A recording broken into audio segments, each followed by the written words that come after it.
Welcome back दोस्तों, मैं अंकित विश्वकर्मा एक बार फिर से आप सभी का आपके अपने YouTube channel DV online study में स्वागत करता हूं। दोस्तों, जैसा कि आप सब देख रहे हैं कि यहाँ पे हम लोग वाईसीटी जनरल साइंस 2024 का जो ये बुक है, इसी बुक का हम लोग संपूर्ण अध्ययन कर रहे हैं। दोस्तों, ये बुक हमारी रेलवे भर्ती से रिलेटेड सभी प्रकार के एग्जामों के लिए बेहद ही महत्वपूर्ण दोस्तों इस बात के लिए होगी कि रेलवे ने पिछले कुछ वर्षों में जितने भी एग्जाम करवाए हैं, उन्हीं सारे एग्जामों में पूछे गए प्रीवियस ईयर के क्वेश्चनों को दोस्तों यहाँ पे हम लोग चैप्टर वाइज चैप्टर पढ़ रहे हैं।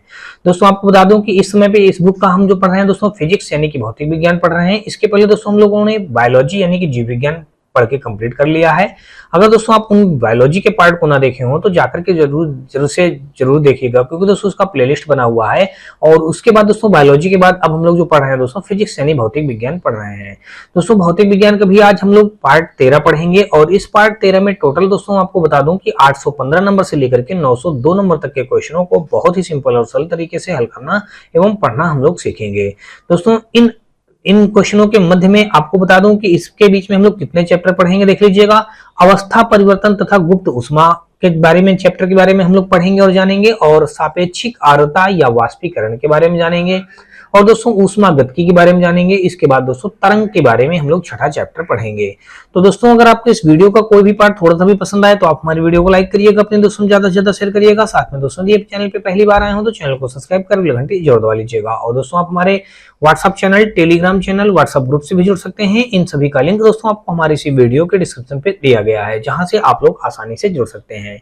और दोस्तों, आपको ग्रुप में जुड़ने से ढेरों प्रकार के बेनिफिट मिलेंगे। जैसे कि दोस्तों आपको बता दूं कि हर रोज का करंट अफेयर आपको ग्रुप में मिलता रहेगा। इसके साथ साथ दोस्तों आपको बता दूं कि करंट अफेयर के साथ साथ ये क्लास नोट्स का हल सहित पीडीएफ भी आपको मिलता रहेगा। इसके अलावा दोस्तों आपको बता दूं, यदि आपको किसी भी प्रकार की कोई भी बुक चाहिए तो उन सभी प्रकार की बुकों का भी फ्री ऑफ कॉस्ट आपको पीडीएफ भी प्रोवाइड कर दिया जाएगा। इसके अलावा दोस्तों आपको किसी भी सब्जेक्ट में कोई भी प्रॉब्लम, अगर आपका डाउट या डाउट हो तो उसको भेज सकते हो, उसका सोल्यूशन भी प्राप्त कर सकते हैं। ये सारे बेनिफिट है दोस्तों आपको हमारे ग्रुप में जुड़ने से। तो कहीं ना कहीं दोस्तों आप ज्यादा से ज्यादा संख्या में हमारे ग्रुप से भी जुड़िएगा। और चलिए दोस्तों, हम लोग स्टार्ट करते हैं फिजिक्स यानी भौतिक विज्ञान का पार्ट 13 का पहला क्वेश्चन देखते हैं। और पहला क्वेश्चन दोस्तों देख लीजिएगा, हमारा ये रहा। दोस्तों देख लीजिएगा, यहाँ पे हम लोग पहला क्वेश्चन देखने जा रहे हैं, और ये चैप्टर का नाम है दोस्तों अवस्था परिवर्तन तथा गुप्त ऊष्मा यानी कि phase transition and latent heat. दोस्तों, इसमें पहला क्वेश्चन जो दिया गया है, कहा गया है कि वह तापमान क्या कहलाता है जब एक ठोस वस्तु वायुमंडलीय दबाव पर पिघलकर द्रव बन जाती है। तो दोस्तों देख लीजिएगा, कह रहा वह तापमान क्या कहलाता है जब एक ठोस वस्तु वायुमंडलीय दबाव पर पिघलकर द्रव्य बन जाती है। वायुमंडलीय दबाव पर पिघलकर द्रव्य बन जाती है तो गलनांक कहलाएगा, गुप्त ऊष्मा कहलाएगा, क्वथनांक बिंदु कहलाएगा, या संलयन की अव्यक्त उष्णता कहलाएगा। दोस्तों वो गलनांक कहलाएगा, दिया गया है ए ऑप्शन पे। तो 815 का विकल्प नंबर हमारा ए के साथ क्वेश्चन राइट हो जाएगा। आगे दोस्तों देख लीजिएगा, और इसके इसके फैक्ट के बारे में जानेंगे। दोस्तों मैं आपको बता दूं, किसी ठोस पदार्थ का गलनांक वह तापमान होता है जिस पर वह अपनी ठोस अवस्था से पिघलकर द्रव अवस्था में पहुंच जाता है। गलनांक पर ठोस और द्रव्य साम्य अवस्था में होते हैं। जिस तापमान पर किसी पदार्थ की अवस्था द्रव से ठोस में परिवर्तित होती है तो उस तापमान को हिमांक कहा जाता है। लेकिन यहाँ पे दोस्तों जो क्या कहा जाएगा, हम लोग गलनांक कहेंगे, जो दिया गया है ए ऑप्शन पे। तो विकल्प नंबर 815 का ए के साथ क्वेश्चन राइट हो जाएगा। अगला दोस्तों देख लीजिएगा 816 नंबर, और इस पे कहा है कि जिस तापमान पर तरल अपनी तरल अवस्था से ठोस अवस्था में परिवर्तित होता है उसे क्या कहा जाता है। यानी कि जिस तापमान पर तरल अपनी तरल अवस्था से ठोस अवस्था में परिवर्तित होता है तो कह रहा उसे क्या कहा जाता है। तो उसे गलनांक कहा जाएगा, हिमांक बिंदु कहा जाएगा, क्वथनांक कहा जाएगा, या ऊर्ध्वपातन बिंदु कहलाएगा। तो दोस्तों मैं आपको बता दूं कि इस प्रक्रिया को हम लोग हिमांक बिंदु बोलते हैं। यानी कि 816 का विकल्प नंबर हमारा बी के साथ क्वेश्चन राइट हो जाएगा। आगे हम लोग देखेंगे दोस्तों, देख लीजिएगा 817 नंबर क्वेश्चन, और 817 नंबर क्वेश्चन पे दिया गया है कि 257 डिग्री सेल्सियस पर जल की भौतिक स्थिति क्या होगी। 257 डिग्री सेल्सियस पर जल की भौतिक स्थिति क्या होगी, प्लाज्मा, गैसीय, ठोस, या फिर दोस्तों तरल। तो 257 डिग्री सेल्सियस पर जल की भौतिक स्थिति क्या होगी, तो वो दोस्तों गैसीय होगी। यानी कि 817 का देखेंगे तो विकल्प नंबर हमारा बी के साथ क्वेश्चन राइट हो जाएगा। आगे दोस्तों देख लीजिए, कह रहा पानी का क्वथनांक यानी कि बॉइलिंग पॉइंट ... है। पानी का क्वथनांक दोस्तों कह रहा है कितना होता है, तो पानी का क्वथनांक अगर आप दोस्तों देखेंगे तो पानी का क्वथनांक दोस्तों जो होता है वो होता है 212 डिग्री फ़ारेनहाइट। ये दिया गया है बी ऑप्शन पे। तो यहाँ पे दोस्तों देखेंगे तो 818 का हमारा विकल्प नंबर बी के साथ क्वेश्चन राइट हो जाएगा। दोस्तों आपको बता दूं कि पानी का क्वथनांक यानी कि बॉइलिंग पॉइंट जो होता है 212 डिग्री फ़ारेनहाइट होता है। किसी द्रव का क्वथनांक वह ताप है जिस पर द्रव के भीतर वाष्प दाब या द्रव की सतह पर आरोपित वायुमंडलीय दाब के बराबर होता है। पानी का क्वथनांक वायुमंडल के साथ परिवर्तित होता है तथा वायुमंडल के बढ़ने पर द्रव के क्वथन हेतु अधिक उच्च ताप की आवश्यकता होती है। तो यहाँ पे विकल्प नंबर दोस्तों हमारा बी दोस्तों देख लीजिएगा मैच हो रहा है, तो 818 का बी के साथ क्वेश्चन राइट हो जाएगा। आगे दोस्तों देख लीजिएगा 818 के बाद हम लोग देखेंगे 819 नंबर, और 819 नंबर क्वेश्चन में कहा है कि हिमीकरण यानी कि फ्रीजिंग, यहाँ पे क्या लिखा है हिमीकरण यानी कि फ्रीजिंग। देखिए फ्रीजिंग तापमान पर पानी के पाइप फट जाते हैं। पानी के आगे दोस्तों लिख दीजिएगा पानी के पाइप फट जाते हैं ऐसा डाट के कारण होता है, एक्सपेंशन के कारण होता है, कंट्रैक्शन के कारण होता है, ह्यूमिडिफिकेशन के कारण होता है या प्रेसिपिटेशन के कारण होता है। तो दोस्तों मैं आपको बता दूं कि हिमीकरण, या आप इसको कह सकते हैं हिमीकरण को फ्रीजिंग भी कह सकते हैं, यानी कि हिमीकरण तापमान पर पानी के पाइप फट जाते हैं। ऐसा किसके कारण होता है, तो ऐसा दोस्तों होता है ये एक्सपेनेशन के कारण होता है। एक्सपेनेशन यानी कि 819 का विकल्प नंबर हमारा ए के साथ क्वेश्चन राइट हो जाएगा। हिमीकरण यानी कि फ्रीजिंग तापमान पर पानी के पाइप फट जाते हैं, ऐसा एक्सपेनेशन के कारण होता है। तो 819 का विकल्प नंबर हमारा एक साथ ये क्वेश्चन राइट हो जाएगा। आगे दोस्तों देख लीजिएगा 819 के बाद हम लोग देखेंगे 820 नंबर, और इस पे कहा गया है कि पानी का क्वथनांक बिंदु यानी कि बॉइलिंग पॉइंट केल्विन पैमाने में क्या होता है। अभी आपने दोस्तों देखिए पढ़ा है केल्विन पैमाने में कह रहा है क्या होता है, केल्विन पैमाने पर क्या होता है, किसका पानी का क्वथनांक या बॉइलिंग पॉइंट आप कह लीजिएगा। पानी का क्वथनांक अर्थात बॉइलिंग पॉइंट केल्विन के पैमाने में क्या होता है, तो ये दोस्तों होता है 373 डिग्री केल्विन होता है। 373 डिग्री दोस्तों देख लीजिएगा कितने डिग्री केल्विन होता है पानी का क्वथनांक बिंदु केल्विन पैमाने पर होता है, तो 373 डिग्री केल्विन दिया गया सी ऑप्शन पे। तो 820 का विकल्प नंबर हमारा सी के साथ क्वेश्चन राइट हो जाएगा। आगे दोस्तों देख लीजिएगा, और कहा गया है कि उस तापमान को क्या कहते हैं जिस पर वायुमंडलीय दाब पर द्रव उबलना शुरू कर देता है। उस तापमान को क्या कहते हैं जिस पर वायुमंडलीय दाब पर द्रव उबलना शुरू कर देता है। संलयन ऊष्मा कहेंगे, उदासीनीकरण कहेंगे, या उदासीनीकरण संलयन ऊष्मा, या उदासीनीकरण ऊष्मा, या क्वथनांक, या फिर दोस्तों गलनांक। तो दोस्तों इसको जो कहा जाएगा ये हम इसको क्वथनांक कहते हैं। क्या कहेंगे, क्वथनांक। देखिए उस तापमान को क्या कहते हैं जिस पर वायुमंडलीय दाब पर द्रव उबलना शुरू कर देता है, तो उसे हम क्वथनांक कहेंगे। तो 821 का विकल्प नंबर हमारा सी के साथ क्वेश्चन राइट हो जाएगा। दोस्तों मैं आपको बता दूं कि वह ताप जिस पर किसी द्रव का वाष्प दाब वायुमंडलीय दाब के बराबर हो जाता है क्वथनांक कहलाता है। इस ताप पर द्रव उबलना शुरू कर देता है। क्वथनांक वायुदाब के साथ परिवर्तित होता है और वायुदाब के बढ़ने पर द्रव के क्वथन हेतु अधिक उच्च ताप की आवश्यकता होती है, अर्थात दाब बढ़ने पर क्वथनांक बढ़ता है। चलिए अगला दोस्तों देख लीजिएगा, तो इसलिए दोस्तों यहाँ पे क्वथनांक हमारा क्वेश्चन राइट हो जाएगा। और आगे देखेंगे तो 822 नंबर हमारा दिया गया है, कहा गया है कि पानी का क्वथनांक बिंदु है। पानी का क्वथनांक बिंदु दोस्तों जो होता है वो होता है 100 डिग्री सेंटीग्रेड, यानी कि पानी का क्वथनांक बिंदु ए हो जाएगा। 822 का विकल्प नंबर हमारा ए के साथ क्वेश्चन राइट हो जाएगा।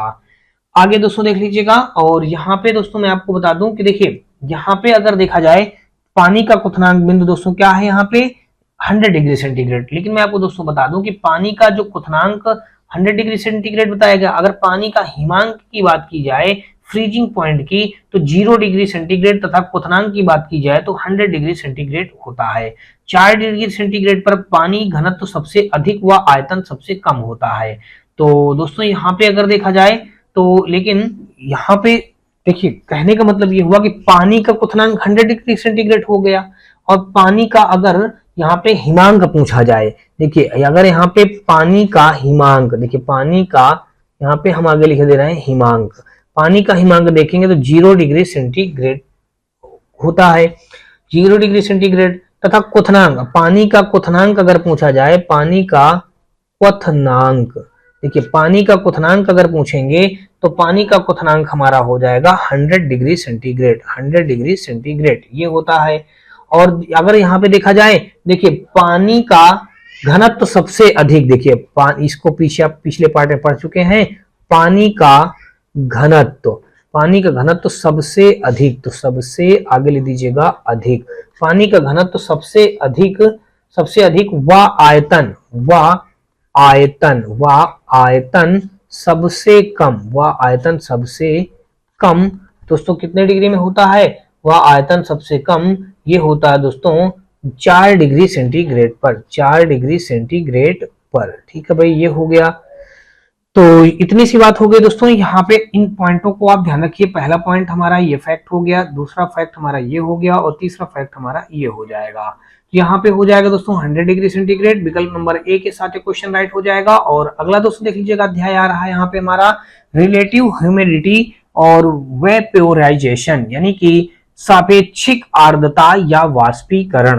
तो अब दोस्तों देख लीजिएगा, यहाँ पे पहला क्वेश्चन दिया गया, कह रहा है कि जल का वाष्पीकरण होता है, जल का वाष्पीकरण होता है हिमांक बिंदु पर होता है, संलग्नक या संलग्न तापमान पर होता है, समस्त तापमानों पर होता है, क्वथनांक बिंदु पर होता है। जल का वाष्पीकरण होता है, देखिए जल का वाष्पीकरण होता है हिमांक बिंदु पर। तो देख लीजिएगा, जल का वाष्पीकरण होता है किस पर होता है, हिमांक बिंदु पर होता है, या संलग्न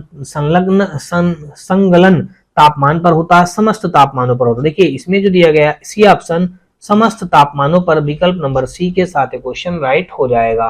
आपको दोस्तों बता दूं, किसी तत्व या यौगिक को द्रव अवस्था से गैस अवस्था में परिवर्तन वाष्पीकरण कहलाता है। यह समस्त ताप पर होता है, जो कि ताप के क्रमानुपाती होता है, अर्थात दोस्तों क्या करेंगे, अधिक ताप पर अधिक, कम ताप पर कम होता है, अधिक ताप पर अधिक और कम ताप पर कम होता है।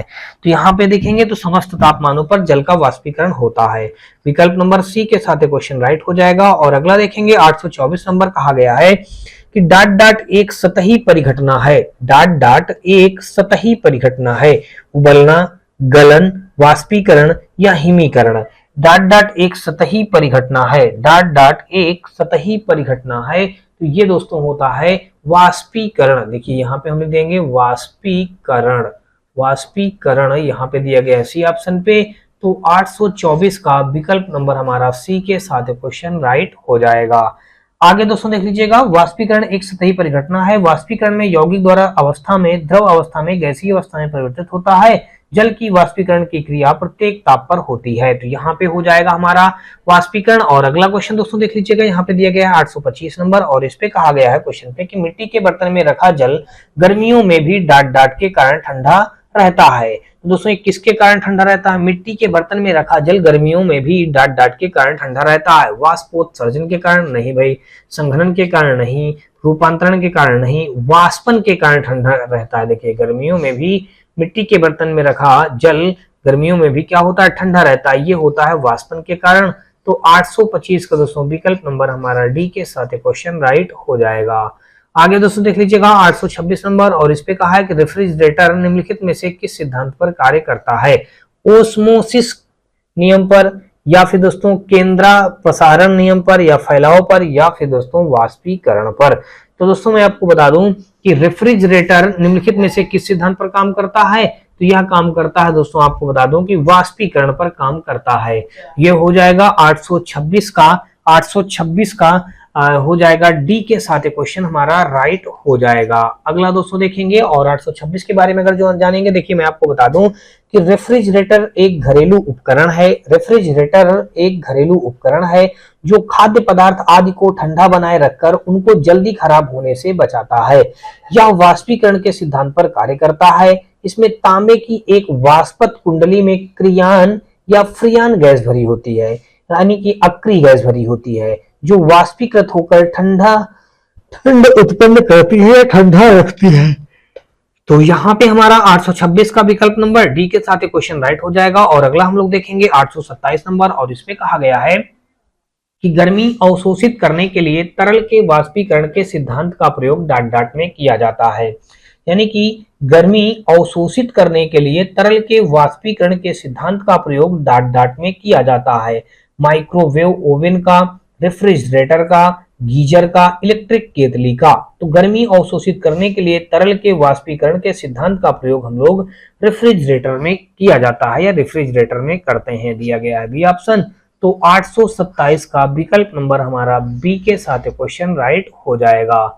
आगे दोस्तों देख लीजिएगा 828 नंबर, और इस पे कहा गया है कि गर्मी के मौसम में पंखा चलाने पर राहत अनुभव होता है। क्यों? क्योंकि दोस्तों आपको बता दूं कि पंखे की हवा से हमारा पसीना तेजी से वाष्प बनकर उड़ जाता है। फिर दूसरा पॉइंट देख लीजिएगा, यहाँ पे दिया गया है पंखे से हवा बहने पर हमारे शरीर से अधिक गर्मी निकलती है, पंखे से ठंडी हवा प्राप्त होती है, पंखे से हवा की चालकता बढ़ जाती है। तो यहाँ पे दोस्तों देख लीजिएगा जो पहला पॉइंट लिखा है, गर्मी के मौसम में पंखा चलाने पर राहत अनुभव होता है, पंखे की हवा से हमारा पसीना तेजी से वाष्प बनकर उड़ जाता है। ये हो जाएगा 828 का। दोस्तों देखेंगे तो विकल्प नंबर हमारा ए के साथ क्वेश्चन राइट हो जाएगा। आगे दोस्तों देख लीजिएगा 829 नंबर, और इस पे हमारा कहा गया है कि निम्न में से कौन सी एक सतही घटना है? उबलना, पिघलना, या फिर दोस्तों वाष्पीकरण, या फिर दोस्तों जमना। तो निम्न में से कौन सी एक सतही घटना है? उबलना, फिर पिघलना, वाष्पीकरण, फिर यहाँ पे जमना। तो यहाँ पे अगर दोस्तों देखेंगे 829 का जो हो जाएगा विकल्प नंबर जो दिया गया है वाष्पीकरण, सी ऑप्शन, यही इस क्वेश्चन का राइट आंसर बन जाएगा। यानी कि निम्न में से कौन सी एक सतही घटना है? तो सतही घटना दोस्तों क्या हो जाएगा? सी ऑप्शन, वाष्पीकरण, यही हमारे इस क्वेश्चन का राइट आंसर बन जाएगा। आगे दोस्तों देख लीजिएगा 830 नंबर, और 830 नंबर क्वेश्चन पे दोस्तों देख लीजिएगा दिया गया है, कहा गया है कि किसी तरल की समान मात्रा के लिए निम्नलिखित में से किस प्रक्रिया की गति सबसे धीमी होगी? किसी तरल की समान मात्रा के लिए निम्नलिखित में से किस प्रक्रिया की गति सबसे धीमी होगी? क्वथन की, या संघनन की, वाष्पीकरण की, या फिर दोस्तों हिमांक की? ये हो जाएगा हमारा, आपको बता दूं कि वाष्पीकरण जो दिया गया है इस क्वेश्चन का राइट आंसर हो जाएगा। किसी तरल की समान या मात्रा के लिए निम्नलिखित में से किस प्रक्रिया की गति सबसे धीमी होती है? वाष्पीकरण की गति जो होगी सबसे धीमी हो जाएगी। तो दिया गया है सी ऑप्शन पे, तो विकल्प नंबर हमारा सी के साथ क्वेश्चन राइट हो जाएगा। तो दोस्तों मैं आपको बता दूं कि देखिए इसमें होता यह है कि इस मतलब किसी द्रव के उसके क्वथनांक तापमान से कम तापमान पर वाष्प में परिणत होने की प्रक्रिया को वाष्पीकरण कहते हैं, जबकि एक नियत दाब पर ताप पर वाष्प के द्रव में बदलने की प्रक्रिया को संघनन कहते हैं। तो यहाँ पे वाष्पीकरण हमको पता चल गया दोस्तों क्या होता है। और अगला दोस्तों देख लीजिएगा 831 नंबर। अब देखिए यहाँ पे हमारा थर्मोडायनेमिक्स शुरू हो जा रहा है, यानी कि ऊष्मागतिकी। अब देखिए हम लोग ऊष्मागतिकी के बारे में पढ़ेंगे, और यहाँ पे दोस्तों देख लीजिएगा पहला क्वेश्चन जो दिया गया है ऊष्मागतिकी से रिलेटेड 831 नंबर पे कहा गया है कि इनमें से कौन सा वैद्युत उपकरण जूल के तापन नियम पर आधारित नहीं है? इनमें से कौन सा वैद्युत उपकरण, इनमें से कौन सा वैद्युत उपकरण जूल के तापन नियम पर आधारित नहीं है? इलेक्ट्रिक केतली, वैद्युत प्लग एवं स्विच, इलेक्ट्रिक आयरन, वैद्युत परिपथ में प्रयुक्त फ्यूज। तो दोस्तों मैं आपको बता दूं 831 का जो हो जाएगा यहाँ पे इनमें से कौन सा वैद्युत उपकरण जूल के तापन नियम पर आधारित नहीं है?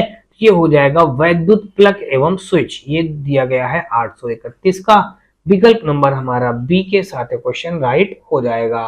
आगे दोस्तों देख लीजिएगा, और अगर इसके बारे में कुछ जानेंगे दोस्तों मैं आपको बता दूं कि जूल के तापन नियम के अनुसार किसी वैद्युत चालक से वैद्युत धारा प्रवाहित करने पर उसमें उत्पन्न ऊष्मा की मात्रा उसमें प्रवाहित विद्युत धारा के वर्ग के समानुपाती या चालक के प्रतिरोध R के समानुपाती तथा चालक में प्रवाहित हो रही धारा के समय T के भी समानुपाती होती है।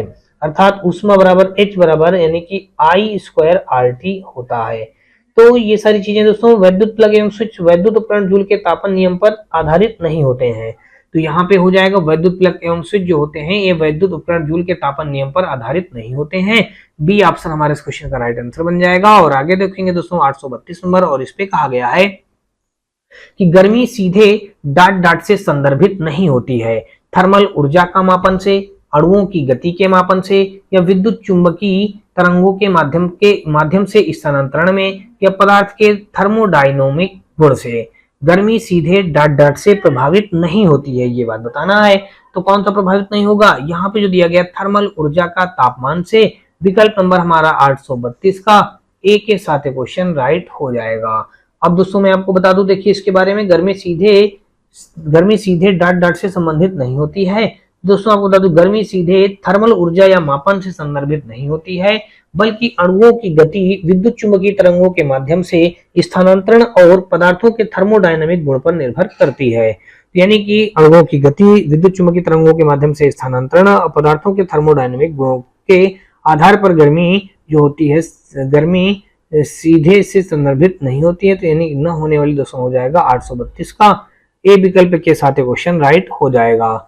आगे दोस्तों देख लीजिएगा, 832 के बाद हम लोग देखेंगे 833 नंबर, और इस पे कहा गया है क्वेश्चन पे कि स्थिर अवस्था में ऊष्मा प्रवाह का तात्पर्य होता है।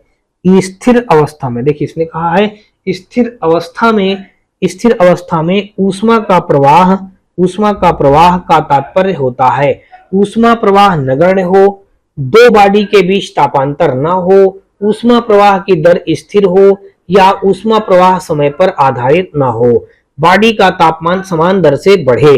तो यहाँ पे अगर दोस्तों देखेंगे 833 का जो हो जाएगा वो विकल्प नंबर जो सी दिया गया है, स्थिर अवस्था में ऊष्मा प्रवाह का तात्पर्य होता है ऊष्मा प्रवाह की दर स्थिर हो या ऊष्मा प्रवाह समय पर आधारित ना हो, दिया गया है सी ऑप्शन पे। तो 833 का विकल्प नंबर हमारा सी के साथ क्वेश्चन राइट हो जाएगा। आगे दोस्तों देख लीजिएगा, यहाँ पे 834 नंबर, और इस पे कहा गया है कि ऊष्मागतिकी का शून्यवां नियम यह बताता है कि, क्या बताएगा दोस्तों देख लीजिएगा, ऊष्मागतिकी का शून्यवां नियम यह बताता है दोस्तों, दो ऊष्मागतिकी प्रणालियां सदैव एक दूसरे के साथ ऊष्मा संतुलन में होते हैं। तो ये बात दोस्तों यहाँ पे जो बताई गई गलत कह रहा है। यदि दो प्रणालियां ऊष्मा संतुलन में हैं तो तीसरी प्रणाली भी ऊष्मा संतुलन में रहेगी, ऐसा कोई जरूरी नहीं होता है कि वो भी जब एक है तो दूसरी भी रहेगा, तो गलत बात है। फिर दोस्तों देख लीजिएगा, कह रहा है यदि दो प्रणालियां तीसरी प्रणाली के साथ ऊष्मा संतुलन में नहीं है तो वे भी एक दूसरे के साथ ऊष्मा संतुलन में नहीं होंगी, ये भी गलत हो जाएगा। अब कहा गया जब दो प्रणालियां तीसरी प्रणाली के साथ ऊष्मा संतुलन में हैं तो वे एक दूसरे के साथ ऊष्मा संतुलन में होंगी या होती हैं, दिया गया है डी ऑप्शन पे। तो 834 का विकल्प नंबर हमारा डी के साथ क्वेश्चन राइट हो जाएगा। आगे दोस्तों देख, जल का विशिष्ट आयतन जब 0 डिग्री सेंटीग्रेड पर होता है पर ऊष्मा दी जाती है, पहले बढ़ता है फिर घटता है, पहले घटता है फिर बढ़ता है, फिर कह रहा समान रूप से बढ़ता है, समान रूप से घटता है। तो 835 का दोस्तों देखेंगे तो यहाँ पे देखिए पहले घटेगा और फिर बढ़ेगा, ये दिया गया है बी ऑप्शन पे। तो 835 का विकल्प नंबर हमारा बी के साथ क्वेश्चन राइट हो जाएगा। आगे दोस्तों देख लीजिएगा 836 नंबर, और इस पे कहा है कि ब्रह्मांड की एंट्रोपी की प्रवृत्ति होती है, न्यूनतम होती है, शून्य होती है, औसत होती है या फिर दोस्तों अधिकतम होती है। तो ब्रह्मांड की एंट्रोपी की प्रवृत्ति जो होती है दोस्तों वो हमेशा क्या होती है, वो बढ़ती रहती है, क्योंकि सभी स्रोतों की ऊष्मा वायुमंडल में जाती है जिससे उसकी ऊष्मा प्रतिदिन बढ़ती रहती है। ब्रह्मांड की एंट्रोपी अधिकतम होती है यानी कि बढ़ती रहती है, ये दिया गया है कहाँ पे दोस्तों, डी ऑप्शन पे। तो 836 का विकल्प नंबर हमारा डी के साथ क्वेश्चन राइट हो जाएगा। 837 नंबर दोस्तों देख लीजिएगा, और इस पे कहा गया है कि जिसका तापमान लिया जाना है उसे स्पर्श किए बिना जिस उपकरण से उसका तापमान मापा जा सकता है वह विकिरण कहलाएगा, विकिरण अवरक्त या पायरोमीटर कहलाएगा, या फिर दोस्तों भरण प्रणाली यानी कि फील्ड सिस्टम तापमापी कहलाएगा, या पारद वाली ग्लास तापमापी कहलाएगा, या ऊष्मा विद्युत पायरोमीटर कहलाएगा। तो दोस्तों मैं आपको बता दूं, जिसका तापमान लिया जाना है उसे स्पर्श किए बिना जिस उपकरण से उसका तापमान मापा जा सकता है, वह विकिरण होता है और अवरक्त पायरोमीटर होता है। यानी कि 837 का विकल्प नंबर हमारा ए के साथ क्वेश्चन राइट हो जाएगा। आगे दोस्तों देख लीजिएगा 838 नंबर, और इस पे कहा है कि एक ऊष्मागतिकी प्रणाली में ऊष्मा संतुलन तब प्राप्त किया जाता है जब दो पिंड डाट डाट पहुंचते हैं, समान ऊष्मा ऊर्जा तक या समान एंट्रोपी तक, समान तापमान तक या समान आणविक ऊर्जा तक। तो दोस्तों आपको बता दूं कि एक ऊष्मागतिकी प्रणाली में ऊष्मा संतुलन तब प्राप्त किया जाता है जब दो पिंड डॉट डॉट पहुंचते हैं। जब दो पिंड दोस्तों क्या होते हैं, जब पहुंचते हैं दोस्तों समान तापमान पर, जब दोनों पिंड पहुंचते हैं तब उसमें ऐसा होता है, यानी कि समान तापमान पर दिया गया सी ऑप्शन पे। तो 838 का विकल्प नंबर हमारा सी के साथ क्वेश्चन राइट बनेगा।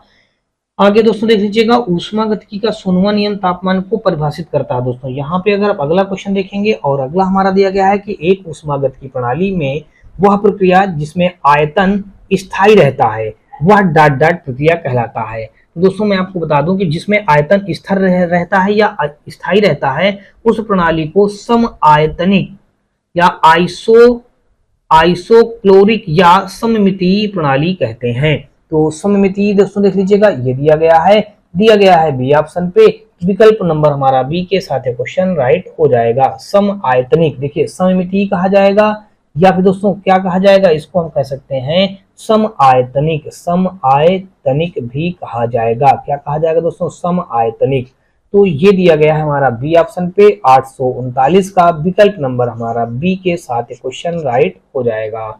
आगे दोस्तों देख लीजिएगा, और अगला हमारा दिया गया है, और यहाँ पे दोस्तों देख लीजिएगा क्वेश्चन हमारा दिया गया है 840 नंबर, और इस पे कहा है कि दाब वह आयतन का गुणनफल है तथा आंतरिक ऊर्जा U के योगफल को क्या कहते हैं। किया गया कार्य कहेंगे, एंट्रोपी कहेंगे या एंथैल्पी कहेंगे या इनमें से कुछ भी नहीं कहेंगे। तो दोस्तों दाब व आयतन का गुणनफल तथा आंतरिक ऊर्जा के योगफल को क्या कहते हैं, एंथैल्पी कहेंगे। यानी कि विकल्प नंबर जो सी दिया गया है, ये सी हमारा इस क्वेश्चन का राइट आंसर हो जाएगा। 840 का विकल्प नंबर हमारा सी के साथ क्वेश्चन राइट हो जाएगा। अगला दोस्तों देख लीजिएगा 841 नंबर, और इसमें कहा है कि उष्णता यानी हीट से संबंधित भौतिक विज्ञान की शाखा को क्या कहते हैं। ऑप्टिक्स कहेंगे, अकाउंटिक्स कहेंगे, थर्मोडायनामिक्स कहेंगे, रिलेटिविटी कहेंगे। तो दोस्तों मैं आपको बता दूं 841 को जो दिया गया है इसको हम थर्मोडायनामिक्स कहेंगे, यानी कि उष्णता या हीट से संबंधित भौतिक विज्ञान की शाखा को क्या कहा जाता है, थर्मोडायनामिक्स कहा जाएगा। 841 का विकल्प नंबर हमारा सी के साथ क्वेश्चन राइट हो जाएगा। आगे दोस्तों देख लीजिएगा 842 नंबर, और इस पे कहा गया है कि ऊष्मागतिकी के किस नियम के द्वारा ऊर्जा संरक्षण के नियम को जानते हैं। 16वां नियम, प्रथम नियम, द्वितीय नियम या तृतीय नियम। ऊष्मागतिकी के किस नियम के द्वारा ऊर्जा संरक्षण के नियम को जानते हैं। तो 842 का दोस्तों मैं आपको बता दूं कि यहाँ पे जो दिया गया है प्रथम नियम, ऊष्मागतिकी के किस नियम द्वारा ऊर्जा संरक्षण का नियम को जानते हैं। तो दोस्तों प्रथम नियम से हम इसको जानते हैं, ऊर्जा संरक्षण का जो नियम होता है वो ऊष्मागतिकी का प्रथम नियम होता है। तो 842 का विकल्प नंबर हमारा यहाँ पे बी के साथ क्वेश्चन राइट हो जाएगा। दोस्तों मैं आपको बता दूं, देखिए यहाँ पे मतलब इसमें ऊर्जा ना तो उत्पन्न की जा सकती, ऊष्मागतिकी का प्रथम जो नियम होता है इसमें ऊर्जा ना तो उत्पन्न की जा सकती है और ना ही नष्ट की जा सकती है, बल्कि इसे एक रूप से दूसरे रूप में परिवर्तित किया जा सकता है। यही होता है ऊर्जा का संरक्षण नियम, या इसको कह देंगे ऊष्मागतिकी का प्रथम नियम भी कह सकते हैं। तो यहाँ पे विकल्प नंबर हमारा बी के साथ क्वेश्चन राइट हो जाएगा। और अगला दोस्तों देख लीजिएगा 842 के बाद हम लोग देखेंगे 843 नंबर, और इस पे कहा गया है कि डॉट डॉट का प्रयोग स्वचालित हीटिंग उपकरणों में तापमान को नियंत्रित करने के लिए किया जाता है। तो आपको बता दो दोस्तों यहाँ पे जो रेक्टिफायर लिखा है, ये रेक्टिफायर ए ऑप्शन पे, रेक्टिफायर का प्रयोग स्वचालित हीटिंग उपकरणों में तापमान को नियंत्रित करने के लिए किया जाता है। विकल्प नंबर हमारा 843 का ए के साथ क्वेश्चन राइट हो जाएगा। आगे दोस्तों देख लीजिएगा 844 नंबर, और यहाँ पे कहा गया है कि एक आदर्श गैस समीकरण के लिए एंथैल्पी, देखिए यहाँ पे एंथैल्पी में परिवर्तन डेल एच क्या होगा यदि ताप परिवर्तन डेल टी दिया गया है। जहां दोस्तों देख लीजिएगा सीपी दिया गया है ऊष्मा क्षमता स्थिर दाब पर, सीवी ऊष्मा क्षमता स्थिर आयतन पर। तो यहाँ पे अगर देखेंगे तो 844 का जो हो जाएगा विकल्प नंबर जो डी दिया गया है सीपी और डेल टी, यही हमारा इस क्वेश्चन का राइट आंसर हो जाएगा। दोस्तों ये जो आता है दोस्तों इसका एक क्वेश्चन होता है, इसका एक डेरिवेशन होता है, उसी डेरिवेशन के आधार पर इसको हम सॉल्व करते हैं तभी जाकर के ये वैल्यू निकल करके आती है। तो यहाँ पे दोस्तों अगर आप देखेंगे तो ये क्या हो जाएगा हमारा, यहाँ पे 844 का एक आदर्श गैस समीकरण के लिए एंथैल्पी में परिवर्तन डेल एच क्या होता है यदि तापमान परिवर्तन डेल टी दिया जाए, जहां सीपी ऊष्मा क्षमता स्थिर दाब पर है, CV ऊष्मा क्षमता स्थिर आयतन पर है। तो ये सारी चीजें हो गई दोस्तों। और अब दोस्तों देख लीजिएगा, यहाँ पे हमारा कुल मिलाकर के डी ऑप्शन इस क्वेश्चन का राइट आंसर हो जाएगा। और अगला दोस्तों देख लीजिएगा 844 के बाद हम लोग देखेंगे 845 नंबर। तो यहाँ पे 844 का विकल्प नंबर डी के साथ क्वेश्चन राइट हो जाएगा। 844 के बाद 845 नंबर देखेंगे और यहाँ पे हमारा कहा गया है क्वेश्चन पे कि ऊष्मा संतुलन यानी कि हीट बजट क्या है। ऊष्मा संतुलन क्या है? तो सूर्य से उत्सर्जित ऊष्मा और पृथ्वी द्वारा अवशोषित आपतित ऊष्मा के बीच संतुलन है 845 में। फिर कह रहा सौर विकिरण है, पृथ्वी द्वारा अवशोषित आपतित ऊष्मा और विकिरण के रूप से बाहर जाने वाली ऊष्मा के बीच संतुलन है या स्थलीय विकिरण है। ऊष्मा संतुलन क्या है? तो पृथ्वी द्वारा अवशोषित आपतित ऊष्मा और विकिरण के रूप से बाहर जाने वाली ऊष्मा के बीच संतुलन है। तो ये हो जाएगा 845 का विकल्प नंबर हमारा सी के साथ क्वेश्चन राइट हो जाएगा। आगे दोस्तों देख लीजिएगा 846 नंबर और इस पे कहा गया है कि ऊष्मागतिकी का कौन सा नियम एंट्रोपी को परिभाषित करता है। ऊष्मागतिकी का कह रहा है कौन सा नियम एंट्रोपी को परिभाषित करता है। तो ऊष्मागतिकी का द्वितीय जो नियम होता है, द्वितीय नियम वही हमारा क्या होता है, ये एंट्रोपी को परिभाषित करता है। देखिए ऊष्मागतिकी के कई सारे नियम, एक होता है सोनवा नियम होता है, प्रथम नियम होता है, द्वितीय नियम होता है, तृतीय नियम होता है। तो इसमें जो दोस्तों द्वितीय नियम होता है वही एंट्रोपी को परिभाषित करता है। अब देखिए अगर आप इनके सबके बारे में जानेंगे तो मैं आपको बता दूं, द्वितीय नियम क्या होता है ऊष्मागतिकी का, एंट्रोपी से संबंधित तथा एंट्रोपी को परिभाषित करता है, ऊष्मा ऊर्जा के प्रवाह की दिशा बताता है इसमें।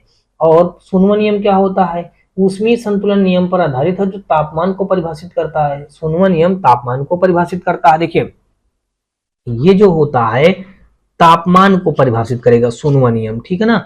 और प्रथम नियम जो दोस्तों होता है ये किसको, ये ऊर्जा संरक्षण नियम पर आधारित है या आंतरिक ऊर्जा को परिभाषित करता है। ये क्या होता है, आंतरिक ऊर्जा को परिभाषित करता है, आंतरिक।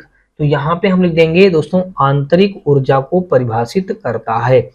तो यहाँ पे हम लिखेंगे, क्या लिखेंगे दोस्तों, आंतरिक। देखिए यहाँ पे हम लिख दिया दोस्तों आंतरिक ऊर्जा, आंतरिक ऊर्जा को परिभाषित करेगा।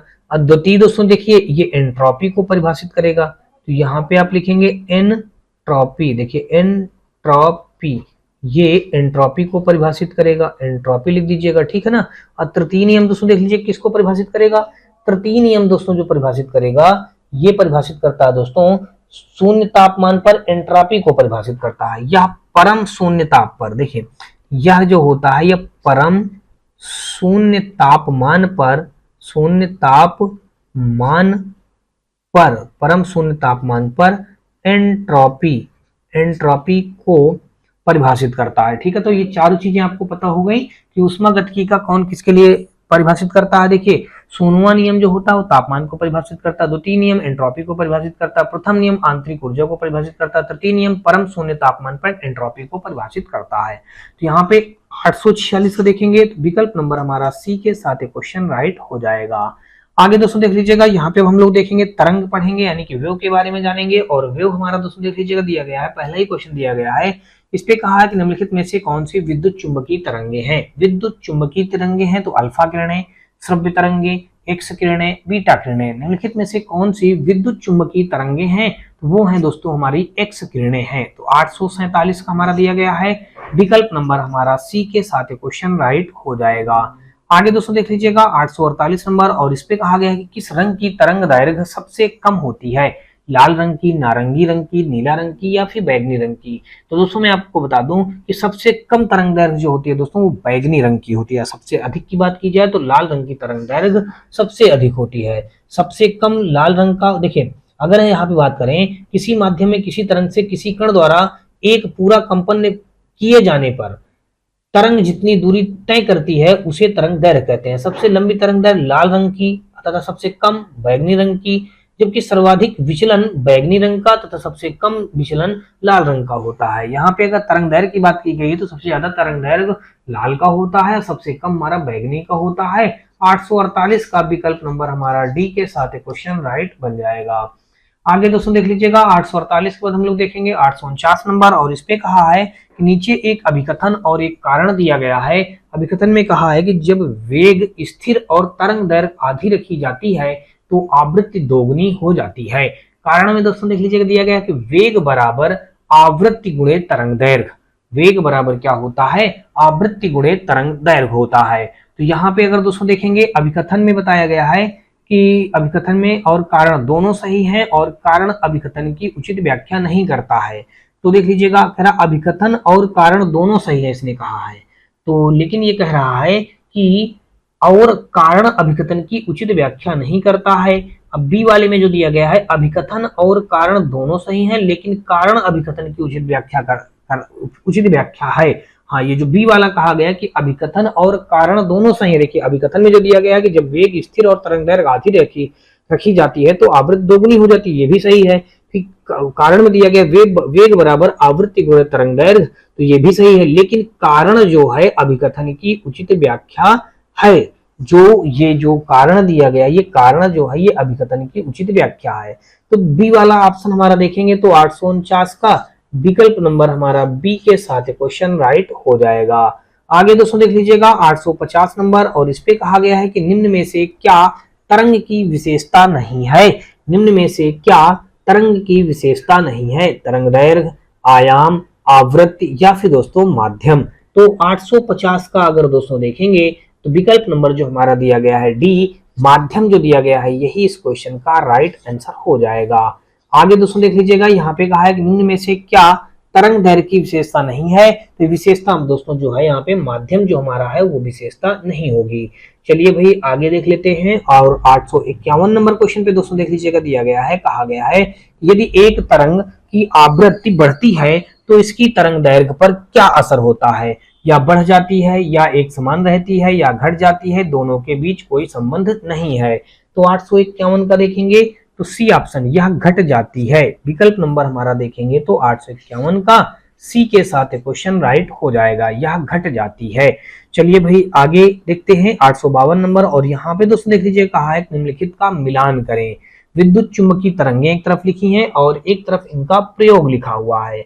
तो इनका अगर दोस्तों यहाँ पे हम मिलान करेंगे, देखिए पहले जो दिया गया है कहा गया है कि रेडियो तरंगे। देखिए रेडियो तरंगे क्या होती हैं? घरेलू इलेक्ट्रॉनिक्स के रिमोट स्विच, नहीं गलत है।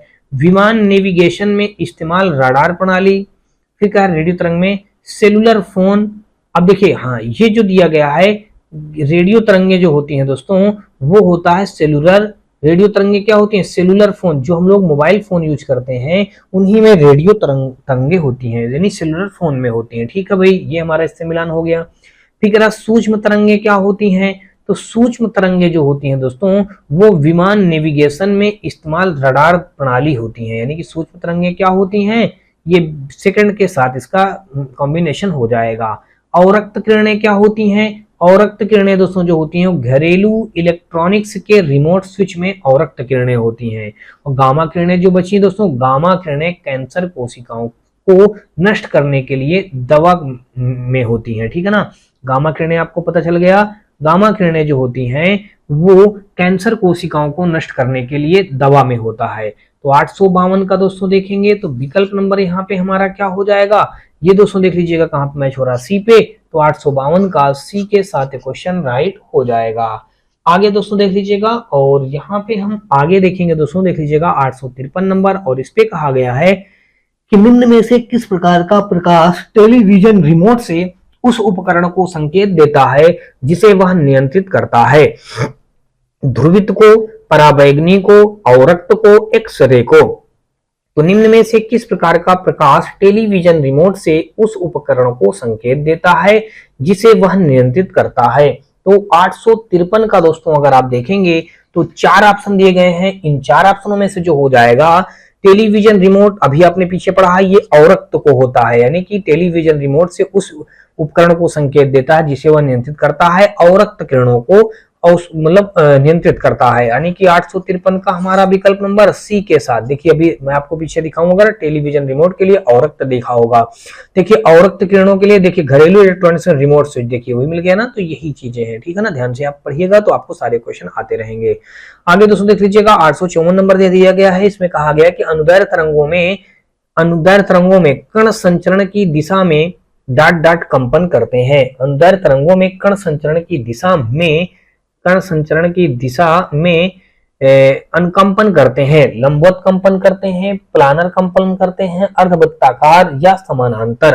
तो यहाँ पे दोस्तों जो हो जाएगा समानांतर हो जाएगा, ठीक है। विकल्प नंबर यहाँ पे हमारा दिया गया है डी के साथ। तो 854 का विकल्प नंबर हमारा डी के साथ क्वेश्चन राइट हो जाएगा। आगे दोस्तों देख लीजिएगा, और यहाँ पे हमारा 854 के बाद देखेंगे 855 नंबर, और इस पे कहा गया है कि किस तरह की तरंगों में कंपन तरंग के चलने की दिशा के समानांतर गति करते हैं। किस तरह की तरंगों में कंपन तरंगों के चलने की दिशा के समानांतर गति करते हैं। अनुप्रस्थ में, माइक्रोवेव में, अनुदैर्घ्य में, या फिर दोस्तों सतही में। तो 855 का अगर दोस्तों देखेंगे तो जो सी दिया गया है अनुदैर्घ्य, पीछे भी आपने पढ़ा है किस तरह की तरंगों में कंपन तरंग के चलने की दिशा समानांतर गति करते हैं, तो ये हो जाएगा अनुदैर्घ्य। 855 का विकल्प नंबर सी के साथ क्वेश्चन राइट हो जाएगा। आगे दोस्तों देख लीजिएगा 856 नंबर, और इस पे कहा है कि विरलीकरण होता है जहां हवा का दाब होता है। देखिए विरलीकरण होता है जहां हवा का दाब होता है, देखिए हवा का दाब होता है। तो निम्न में, उच्च में, समान में या निर्धारित नहीं किया जा सकता। तो ये दोस्तों क्या हो जाएगा, देखिए जहां पर हवा का दाब निम्न होता है वहां पर विरलीकरण, और जहां पर हवा का दाब उच्च होता है वहां पे सघनता होता है। तो यहाँ पे अगर देखेंगे तो कह विरलीकरण होता है जहां पर हवा का दाब होता है। देखिए जहां पर हवा का दाब क्या होगा, अभी मैंने आपको बताया, जहां पर हवा का दाब निम्न होगा वहां पर यानी कि विरलीकरण होगा। जहां पर हवा का दाब निम्न होगा तो विरलीकरण होता है जहां पर हवा का दाब होता है निम्न। तो निम्न हवा का दाब निम्न होने पर विरलीकरण होता है, और जहां पे हवा का दाब उच्च होगा तो वहां पे हवा का दाब उच्च होने पे, देखिए यहाँ पे हम लिख देंगे हवा का दाब। देखिए हवा का दाब उच्च होने पर क्या होता है, सघनता होता है। क्या होगा दोस्तों, सघनता होगा। तो ये दिया गया है हमारा दोस्तों, देख लीजिएगा यहाँ पे निम्न वाले में हमारा ये हो जाएगा। देखिए हवा का दाब होता है, विरलीकरण होता है, जब निम्न होगा तो विरलीकरण होगा। तो अगला दोस्तों देख लीजिएगा यहाँ पे 856 के बाद हम लोग देखेंगे 857 नंबर, और इस पे कहा गया है कि संपीड़नों का निर्माण उस स्थान पर होता है जहां वायु दाब है। संपीड़नों का निर्माण उस स्थान पर होता है जहां वायु दाब है। संपीड़नों का निर्माण, अब देख लीजिए संपीड़न कैसे निर्माण होता है। संपीड़नों का निर्माण उस स्थान पर होता है जहां पर वायु दाब उच्च होता है। तो उच्च दोस्तों देख लीजिएगा दिया गया है डी ऑप्शन पे। तो 857 का विकल्प नंबर हमारा डी के साथ क्वेश्चन राइट हो जाएगा। आगे दोस्तों देख लीजिएगा 857 के बाद हम लोग देखेंगे 858 नंबर, और इस पे दोस्तों देख लीजिएगा कहा गया है, नीचे दिया गया चित्र पराश्रव्य तरंगों के कार्य को दर्शाता है, और दर्शाता है। इस तकनीक को क्या कहते हैं, देखिए सीटी स्कैन कहेंगे, चुंबकीय अनुनाद इमेजिंग यानी कि MRI कहेंगे, या फिर दोस्तों अल्ट्रासोनोग्राफी कहेंगे, या फिर दोस्तों एक्सरे इमेजिंग तकनीकी कहेंगे। देखिए पराश्रव्य तरंगों के कार्य को दर्शाता है, इस तकनीक को क्या कहते हैं, अल्ट्रासोनोग्राफी कहते हैं। यानी कि 858 का दोस्तों देखेंगे तो विकल्प नंबर हमारा सी के साथ क्वेश्चन राइट हो जाएगा। आगे दोस्तों देख लीजिएगा 859 नंबर, और इस पे कहा है कि लंगर डालकर रोकी हुई एक नाव लहरों से घिरी हुई है जिसका तरंगदैर्घ्य 125 मीटर है। चलती तरंगों के चढ़ाव की गति 25 मीटर प्रति सेकंड है। नाव के हिलने की आवृत्ति क्या है, तो 0.20 हर्ट्ज है। देखिए ऐसे करके 4 ऑप्शन दिए गए हैं। अब अगर इसको हम हल करें तो दोस्तों देख लीजिएगा सब कुछ यहाँ पे हमको पता है कि देखिए नाव जिस पानी को रोकी है उसे उत्पन्न लहरों में तरंगों की तरंगदैर्घ्य दोस्तों जो देखेंगे, ये तरंगदैर्घ्य दोस्तों देख लीजिए कितना दिया गया है 125। तो फार्मूला मैं आपको बता दूं, देखिए आवृत्ति यानी पूछा ना हिलने की आवृत्ति क्या होगी, तो ये आवृत्ति बराबर जो हमारा फार्मूला होता है, आवृत्ति को हम n से डिनोट करते हैं, तो n बराबर हो जाएगा v अपान का लेमडा हो जाएगा। तो देखिए यहाँ पे लिम्डा का वैल्यू कितना दिया गया है, देखिए यहाँ पे सब कुछ दिया गया है। लिम्डा का वैल्यू दिया गया है 125 मीटर दिया गया है। और फिर देखेंगे v का मान दोस्तों जो दिया गया है, v का मान दिया गया है 25 मीटर प्रति सेकंड दिया गया है। v का मान 25 मीटर प्रति सेकंड दिया गया है। अब अगर दोस्तों देखेंगे नाव के हिलने अथवा तरंगों की आवृत्ति n, तो यहाँ पे अगर देखा जाएगा तो अब इसी फार्मूले में सारे वैल्यू को पुट कर दीजिएगा। हमको तरंग दैर्घ्य निकालना है यानी आवृत्ति निकालना है। तो v का मान दोस्तों देखे हैं, देखिए कितना है यहाँ पे दिया गया 25, देखिए 25 मीटर सेकंड, तो यहाँ पे हम देंगे 25 और लिम्डा का मान 125 दिया गया, तो 25 पंचे 125, तो यानी कि 1/5 हर्ट्ज दिया गया है, 1/5 हर्ट्ज दिया गया है। तो ये दोस्तों देख लीजिए कहाँ पे दिया गया है 1/5। 1/5 को अगर हल करेंगे तो यहाँ पे वैल्यू कितनी निकल आएगी 0.5 दूना 10 और 0 हो जाएगा। आप इतना लिख सकते हैं, इतने हर्ट्ज लिख सकते हैं, ठीक है ना भाई। तो इतने हर्ट्ज लिखा जा सकता है। तो ये दिया गया हमारा ए ऑप्शन पे। तो 859 का दोस्तों विकल्प नंबर हमारा क्या हो जाएगा, तो 859 का दोस्तों विकल्प नंबर अगर आप देखेंगे तो यहाँ पे हमारा ए के साथ क्वेश्चन राइट हो जाएगा। आगे दोस्तों देख लीजिएगा 859 के बाद हम लोग देखेंगे 860 नंबर, और इस पे कहा गया है कि यदि किसी ध्वनि तरंग की आवृत्ति 50 हर्ट्ज है तो इसका आवर्तकाल ज्ञात कीजिए। आवर्तकाल निकालना है, देखिए इसका ये एन दिया गया है 50 हर्ट्ज, तो यहाँ पे देखिए हम 50 हर्ट्ज लिख देंगे। और फिर इसका आवृत्ति निकालना है, आवर्तकाल, देखिए आवर्तकाल को अगर आप देखेंगे आवर्तकाल, देखिए आवर्तकाल को हम टी से डिनोट करते हैं, यही हमको ज्ञात करना है। तो फार्मूला होता है टी बराबर 1 अपान का एन, तो 1 अपान का एन बराबर हो जाएगा 50, तो ये बन जाएगा 0.02 सेकेंड आ जाएगा। तो टी हमारा कितना आ गया 0.02 सेकेंड। ये कहां पे दिया गया बी ऑप्शन पे। तो 860 का विकल्प नंबर हमारा बी के साथ क्वेश्चन राइट हो जाएगा। आगे दोस्तों देख लीजिएगा 860 के बाद हम लोग देखेंगे 861 नंबर, और इस पे कहा है कि कण विक्षोभ के प्रसार की दिशा के लंबवत ऊपर और नीचे दोलन करते हैं। यहाँ किस प्रकार की तरंगों पर चर्चा की गई है, अनुदैर्घ्य, यांत्रिक, मूल या फिर अनुप्रस्थ। कण विक्षोभ के प्रसार की दिशा के लंबवत ऊपर और नीचे दोलन करते हैं, यहाँ किस प्रकार की तरंगों पर चर्चा की गई है। तो देखिए अनुदैर्घ्य तरंगों पर, यांत्रिक तरंगों पर, मूल तरंगों पर या अनुप्रस्थ तरंगों पर दिया गया है डी ऑप्शन। तो यहाँ पे हो जाएगा 861 का विकल्प नंबर हमारा डी के साथ क्वेश्चन राइट हो जाएगा। आगे दोस्तों देख लीजिएगा 862 नंबर, और इस पे कहा गया कि कंपन कर रही वस्तु का समय अंतराल 0.04 सेकंड है तो तरंग की आवृत्ति डॉट डॉट होगी। तरंग की आवृत्ति डॉट डॉट होगी। तो यहाँ पे दोस्तों देखें तो कंपन कर रही वस्तु का समय अंतराल 0.04 सेकंड है तो तरंग की आवृत्ति होगी। तो दोस्तों देख लीजिएगा आवृत्ति n बराबर 1/t होता है ये फार्मूला। तो देखिए यहाँ पे अगर रखेंगे इस फार्मूले पे तो ये n आवृत्ति हमको निकालना है, टी का मान 0.04 दिया गया, पॉइंट हटाया, ऊपर हमारे 2 जीरो बढ़ गए, 4 से इसको कट करेंगे तो 25 बार में कट जाएगा। तो यहाँ पे आ जाएगा कुल मिलाकर एन की वैल्यू आ जाएगी 25 हर्ट्ज आ जाएगी। 25 हर्ट्ज को हम ऐसे एचजेड लिख देते हैं, देख लीजिएगा दिया गया है बी ऑप्शन पे। तो ऑप्शन नंबर दोस्तों देखेंगे तो यहाँ पे हमारा 862 का विकल्प नंबर बी के साथ क्वेश्चन राइट हो जाएगा। आगे दोस्तों देख लीजिएगा 863 नंबर, और इस पे कहा है किसी विस्फोट के कारण समुद्र के तल पर बनने वाली लहरें डॉट डॉट होती हैं। किसी विस्फोट के कारण समुद्र के तल पर बनने वाली लहरें डॉट डॉट होती हैं, अनुप्रस्थ होती हैं, अनुदैर्घ्य होती हैं, अनुप्रस्थ और अनुदैर्घ्य दोनों होती हैं, या फिर दोस्तों स्थिर होती हैं। 863 का अगर दोस्तों देखेंगे विकल्प नंबर जो बी दिया गया है अनुदैर्घ्य, 863 का विकल्प नंबर बी के साथ क्वेश्चन राइट हो जाएगा। आगे दोस्तों देख लीजिएगा 864 नंबर, और इस पे कहा गया है कि निम्नलिखित में से कौन सी एक अनुप्रस्थ तरंग नहीं है। अनुप्रस्थ तरंग कह रहा नहीं है, तो इसमें जो अनुप्रस्थ तरंग नहीं है, ये जो ध्वनि तरंग दिया गया है ये हमारी अनुप्रस्थ तरंग नहीं होती है, और बाकी जो सारी हैं जैसे प्रकाश तरंग, रेडियो तरंग, विद्युत चुंबकीय तरंग, ये सब हमारी अनुप्रस्थ तरंगे होती हैं। तो विकल्प नंबर 864 का डी के साथ क्वेश्चन राइट हो जाएगा। और अगला देखेंगे 865 नंबर, कहा गया है लंगर डालकर रोकी हुई नाव लहरों से हिल रही है। लहरों से नाव रोकी हुई लंगर डालकर रोकी हुई नाव लहरों से हिल रही है, जिनके तरंगों का ऊपरी सिरा 100 मीटर अलग है। तरंग के ऊपरी सिरों का वेग 25 मीटर प्रति सेकंड है। नाव को हिलने की आवृत्ति क्या है, हमको आवृत्ति निकालनी है।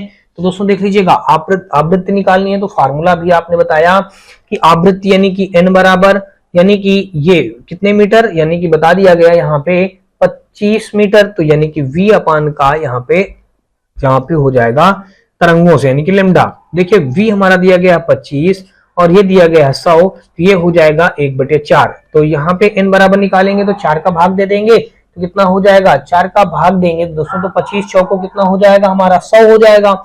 तो यहाँ पे 4 आ गया। अब 4 का भाग जब ऊपर देंगे तो 0.4 दूनी 8, 4 पंचे 0.25 हर्ट्ज आ जाएगा। एच जेड आप लिख दीजिएगा। तो ये दोस्तों देख लीजिएगा दिया गया है बी ऑप्शन पे। तो 865 का विकल्प नंबर हमारा बी के साथ क्वेश्चन राइट हो जाएगा। आगे दोस्तों देख लीजिएगा 866 नंबर, और इस पे कहा गया है किसी अनुदैर्घ्य तरंग में लगातार 2 संपीड़न और 2 लगातार विरलीकरण प्रक्रियाओं के बीच की दूरी को क्या कहा जाता है। पदार्थ कहा जाएगा, तरंग दैर्घ्य कहा जाएगा, परिणाम कहा जाएगा, या फिर ऊर्जा कहा जाएगा। तरंग गति में समान कला में कंपन करने वाले 2 क्रमागत कणों के बीच की दूरी को दोस्तों हम लोग क्या कहते हैं, तरंग दैर्घ्य कहते हैं। 866 का यहाँ पे विकल्प नंबर हमारा बी के साथ क्वेश्चन राइट हो जाएगा। आगे दोस्तों देख लीजिएगा 867 नंबर, और इस पे कहा गया है कि निम्न में से किन तरंगों में संपीड़न और विरलन प्रतिक्रिया शामिल है। निम्न में से किन तरंगों में संपीड़न और विरलन प्रतिक्रिया शामिल है। विरलन प्रतिक्रिया दोस्तों शामिल है। तो देखिए अनुदैर्घ्य तरंग में, प्रकाश तरंग में, विद्युत चुंबकीय तरंग में, अनुप्रस्थ तरंग में। तो ये दोस्तों जो हो जाएगा विकल्प नंबर जो हमारा ए दिया गया है 867 का ए के साथ क्वेश्चन राइट हो जाएगा। विकल्प नंबर हमारा 867 का ए के साथ क्वेश्चन राइट हो जाएगा। और अगला हम लोग देखेंगे, यहाँ पे कहा है कि एक तरंग का वेग v, आवृत्ति t और तरंग दैर्घ्य लेमडा है। एक तरंग का वेग v, आवृत्ति दोस्तों यहाँ पे f है, ये v नहीं है दोस्तों, ठीक है ना। एक तरंग का वेग v है, आवृत्ति दोस्तों बताया गया वो f है, और तरंग दैर्घ्य लेमडा है। तो दोस्तों यहाँ पे कह रहा है फार्मूला क्या बनेगा। तो आप जानते हैं दोस्तों यहाँ पे जो फार्मूला होता है v बराबर हमारा क्या हो जाएगा, v बराबर f लेमडा हो जाएगा।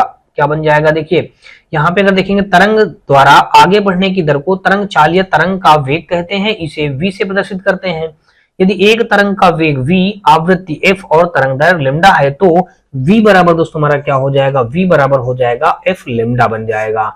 यही इस क्वेश्चन का राइट आंसर बन जाएगा, v बराबर f लेमडा। दोस्तों देख लीजिएगा दिया गया है बी ऑप्शन पे। तो विकल्प नंबर हमारा यहाँ पे 868 का बी के साथ क्वेश्चन राइट हो जाएगा।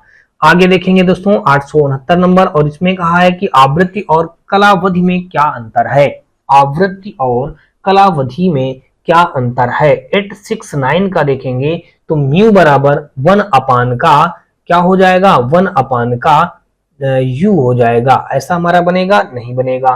देखिए इसका जो फार्मूला बनेगा जाकर के टी बराबर, देखिए हमारा जो फार्मूला होता है, देखिए ये होता है म्यू बराबर 1 अपान का टी होता है। चाहे तो आप इसको इस प्रकार भी तो लिख सकते हैं, 1 अपान का म्यू ऐसे लिख सकते हैं दोस्तों, देख लीजिएगा ऐसे भी तो लिखा जा सकता है। तो ये फार्मूला दोस्तों देख लीजिएगा हमारा बन रहा है यहाँ से डी ऑप्शन पे। आवृत्ति और कलावधि में क्या संबंध है, संबंध हमारा यही बन जाएगा। आवृत्ति दोस्तों हमारा देख लीजिएगा क्या हो जाएगा, आवृत्ति को दोस्तों हम लोग म्यू से प्रदर्शित करेंगे। ये हमारा यहाँ दोस्तों देख लीजिएगा ये क्या है, हमारी आवृत्ति है, और ये हमारा दोस्तों जो है यहाँ पे जो टी है, टी हमारा क्या हो जाएगा, यदि आवृत्ति म्यू से प्रदर्शित की जाए और आवर्त काल को या कलावधि को हम टी से, देखिए कलावधि को टी से, तो यहाँ पे हमारा इस प्रकार से संबंध बन जाएगा। दिया गया है डी ऑप्शन पे। तो 869 का विकल्प नंबर हमारा डी के साथ क्वेश्चन राइट हो जाएगा। आगे दोस्तों देख लीजिएगा 869 के बाद हम लोग देखेंगे 870, और यहाँ पे हमारा दिया गया है, कहा गया है कि एक माध्यम में एक ध्वनि तरंग की तरंग दैर्घ्य कितनी है, जिसकी आवृत्ति 840 हर्ट्ज और गति 380 मीटर प्रति सेकंड है। 380 मीटर प्रति सेकंड है।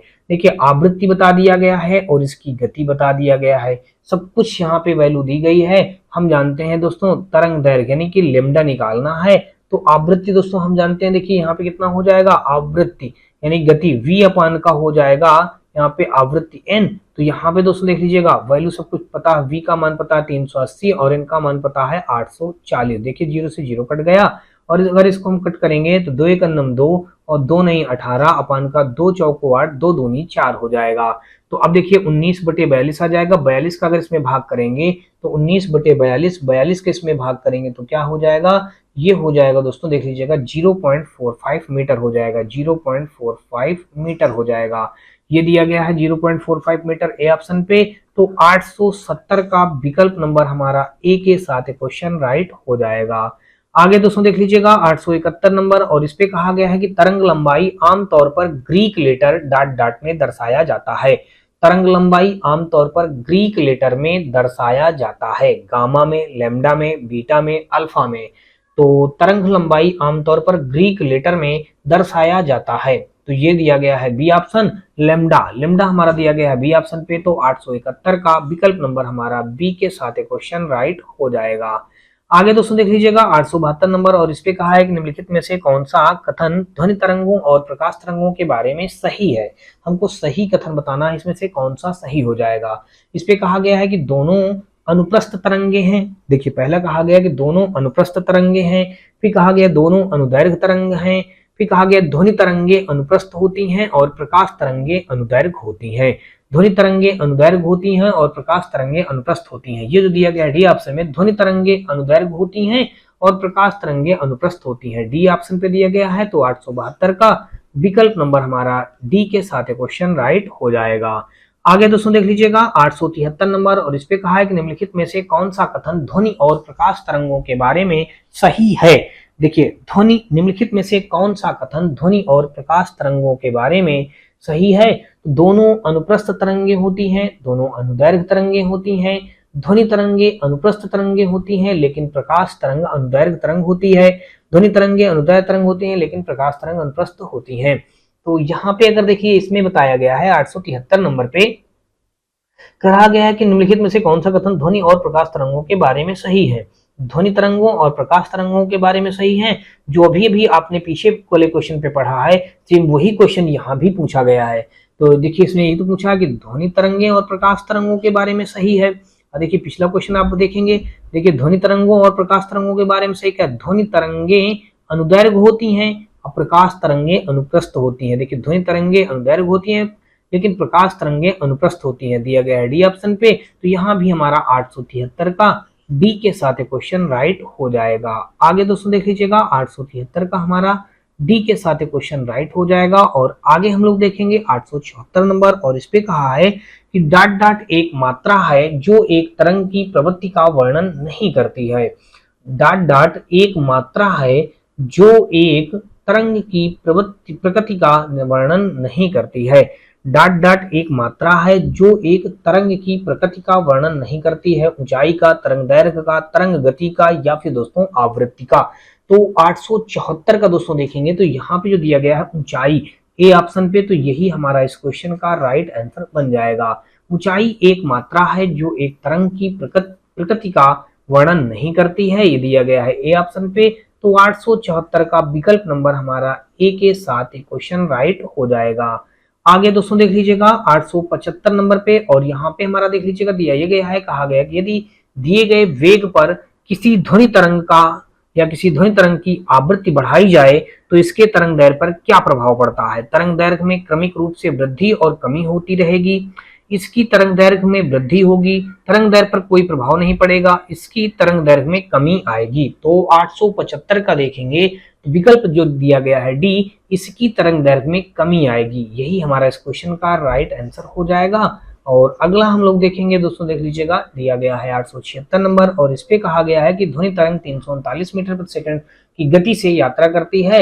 यदि इसका तरंग दैर्घ्य 1.5 सेंटीमीटर है तो तरंग की आवृत्ति क्या होगी। देखिए तरंग की आवृत्ति क्या होगी, देखिए सबसे पहले यहाँ पे हमारा जो दिया गया है एक प्रकार से देख लीजिएगा, ये जो v दिया गया है, ये जो v दिया गया है, देखिए v दिया गया है हमको 339 मीटर प्रति सेकंड दिया गया है, v का मान दिया गया है। और यहाँ पे तरंग दैर्घ्य यानी कि लेमडा जो दिया गया है, लेमडा देखिए लेमडा दिया गया है 1.5 सेंटीमीटर दिया गया है, तरंग दैर्घ्य यानी कि 1.5 सेंटीमीटर दिया गया। अगर इसको हम मीटर में कन्वर्ट करेंगे तो ये क्या आ जाएगा, ये आ जाएगा 1.5 अपान का 100 और यहाँ पे आ जाएगा मीटर, इतना मीटर बन जाएगा।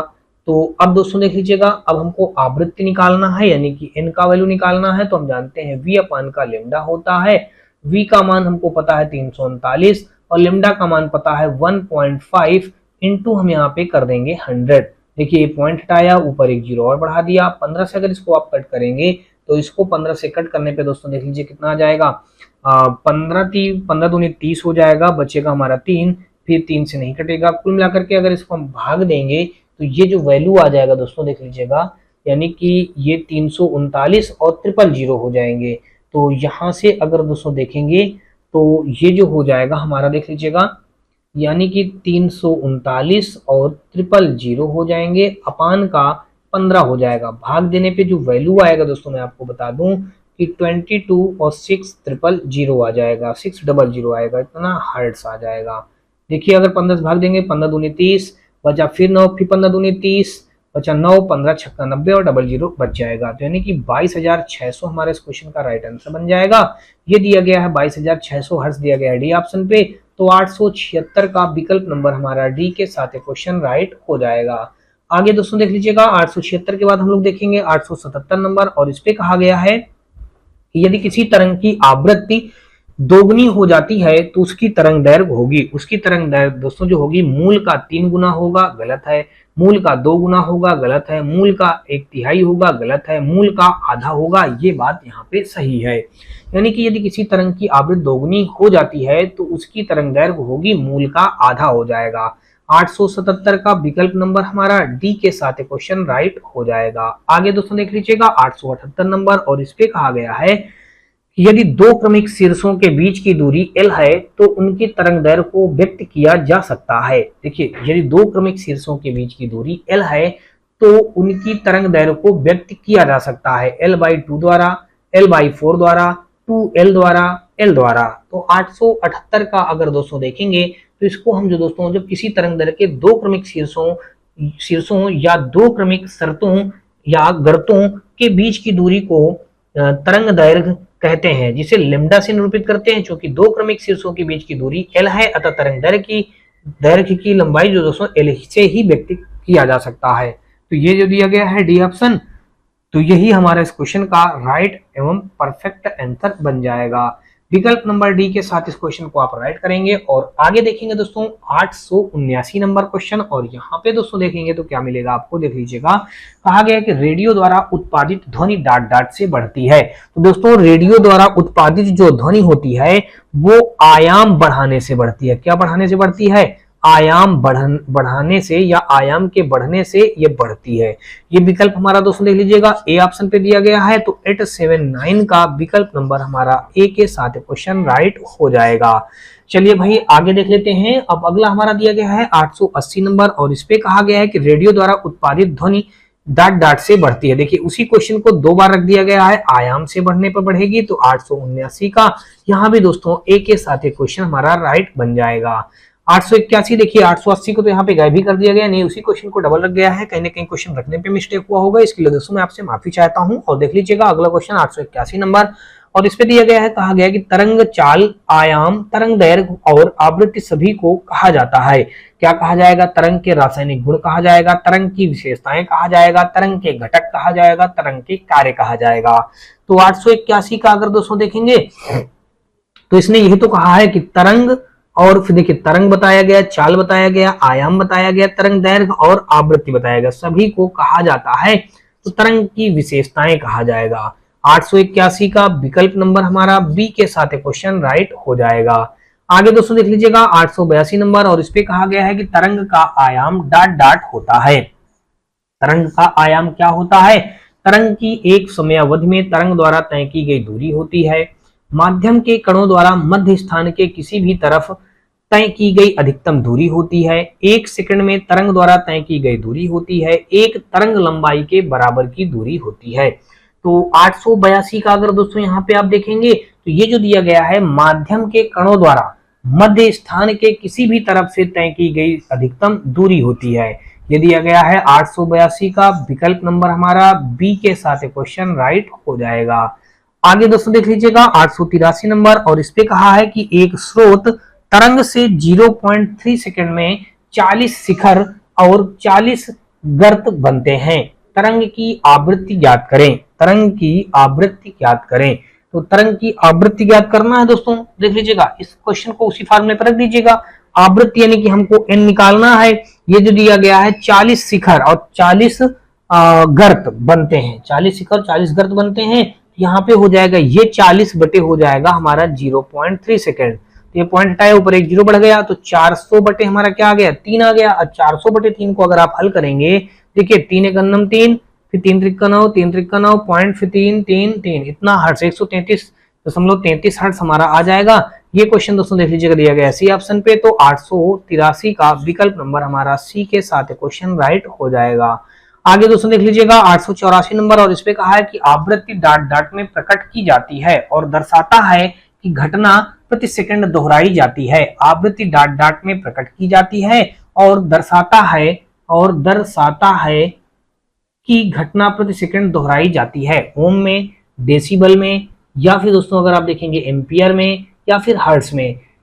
तो ये दोस्तों जो होता है आवृत्ति का मात्रक कंपन प्रति सेकंड या दोस्तों हर्ट्ज होता है, तो ये हर्ट्ज में दर्शाया जाएगा। देखिए यहाँ पे अगर देखेंगे तो आवृत्ति का जो मात्रक होता है, आवृत्ति का आगे हम लिख देंगे मात्रक।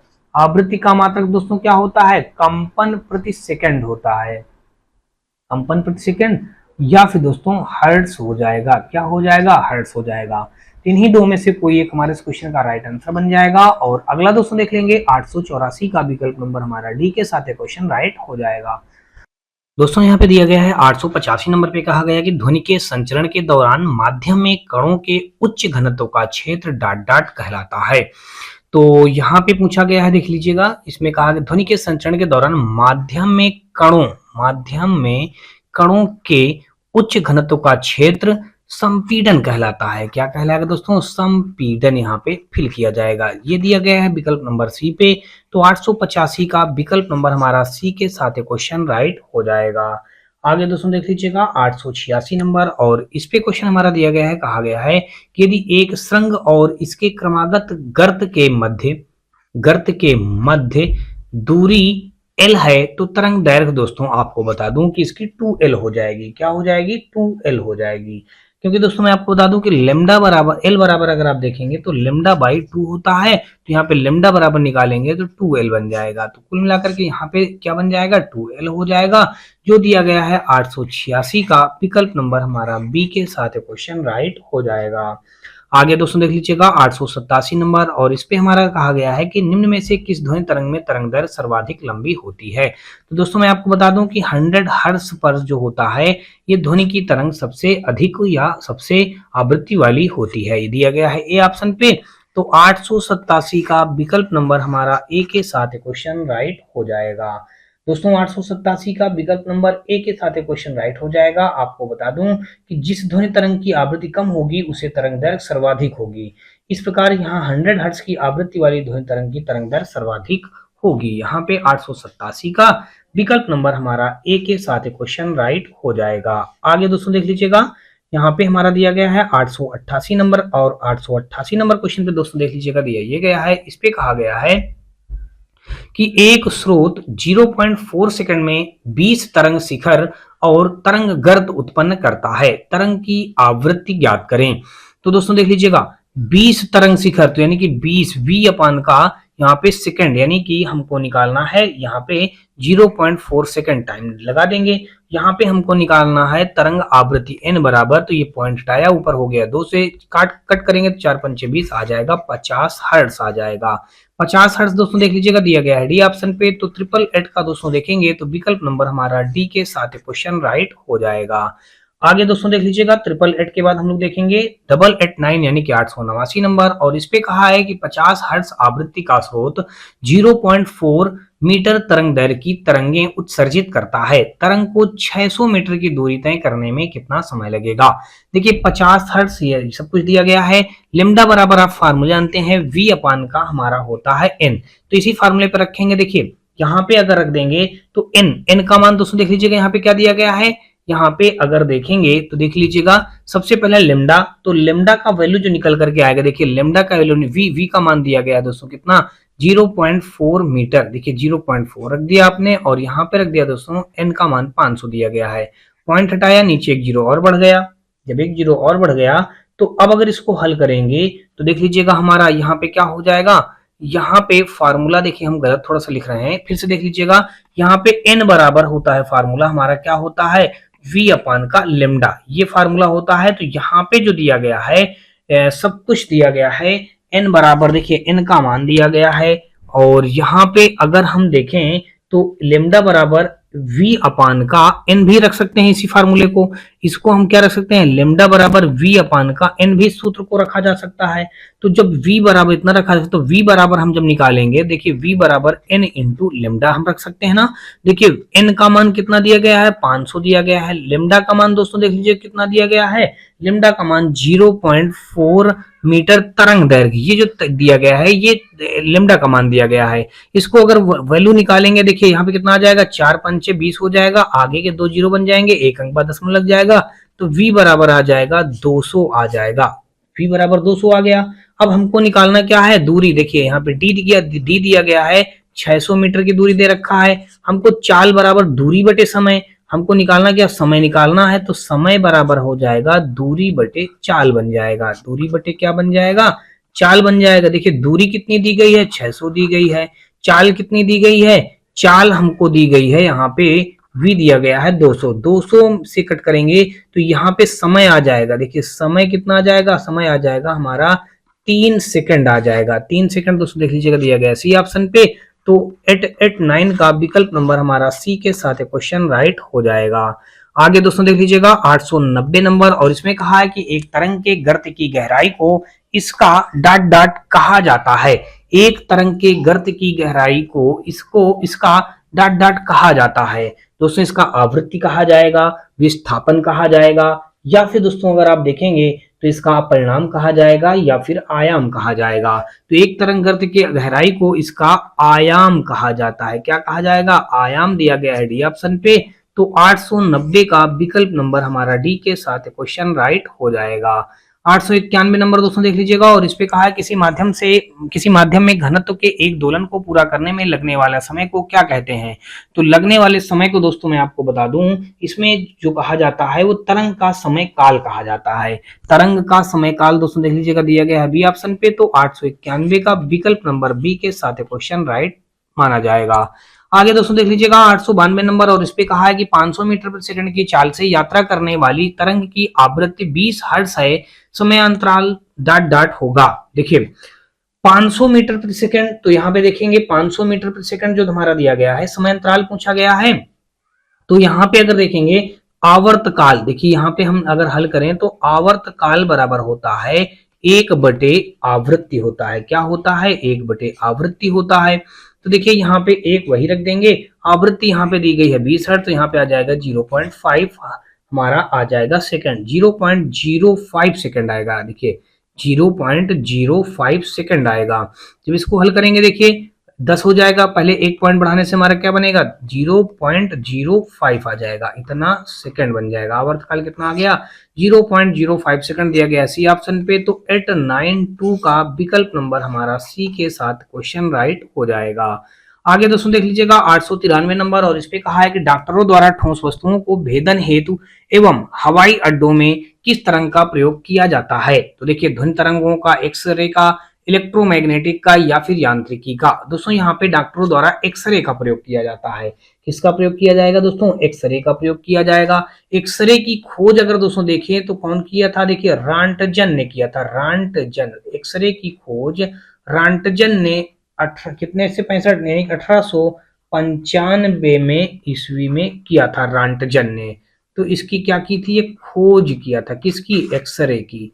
तो रांटजन ने किया था। ठीक है भाई, ये इससे रिलेटेड बातें हो गई। तो 893 का देखेंगे तो विकल्प नंबर हमारा बी के साथ क्वेश्चन राइट हो जाएगा। आगे देखेंगे 894 नंबर, और इसमें कहा है कि इंफ्रारेड किरणें क्या हैं। देखिए इंफ्रारेड तिरंगे दोस्तों, जो तरंगे होती हैं, इंफ्रारेड तरंगे क्या हैं या इंफ्रारेड किरणें क्या हैं, तो ये विद्युत चुंबकीय तरंगे होती हैं। तो 894 का विकल्प नंबर हमारा डी के साथ क्वेश्चन राइट हो जाएगा।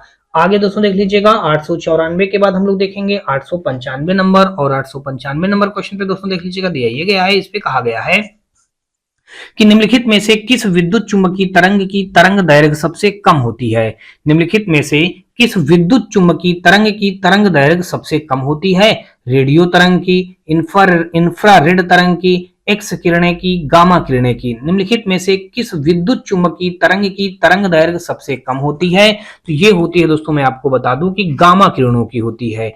तो ये 895 का विकल्प नंबर हमारा डी के साथ क्वेश्चन राइट हो जाएगा। 895 का विकल्प नंबर डी के साथ क्वेश्चन राइट हो जाएगा। आगे दोस्तों देख लीजिएगा, 895 के बाद हम लोग देखेंगे 896 नंबर, और इस पे हमारा दिया ये गया है, इस पे कहा गया है कि द्रव्यमान या दृश्यमान लिखा, द्रव्यमान नहीं लिखा है, दृश्यमान विकिरण यानी कि विजिबल रेडिएशन की खोज किसने की थी। दृश्यमान यानी कि दृश्यमान विकिरण की खोज किसने की थी। तो दोस्तों ये हेनरी बेकुरल ने किया था, विल्हेम रांटजन ने किया था, आइजैक न्यूटन ने किया था, या गुलियेलो मार्कोनी ने किया था। तो दोस्तों मैं आपको बता दूं कि आइजैक न्यूटन ने किया था। किसकी? दृश्यमान विकिरण की खोज आइजैक न्यूटन ने किया था। तो 896 का विकल्प नंबर हमारा सी के साथ क्वेश्चन राइट हो जाएगा। अगला दोस्तों देख लीजिएगा, और अगला क्वेश्चन यहाँ पे देखेंगे तो हमारा दिया ये गया है 897 नंबर पे, और इस पे कहा गया है कि डॉट डॉट सूर्य द्वारा उत्सर्जित हानिकारक विकिरण है।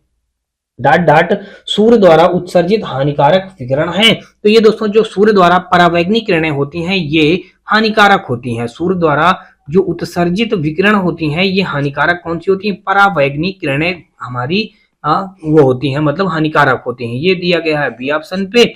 तो 897 का विकल्प नंबर हमारा बी के साथ क्वेश्चन राइट हो जाएगा।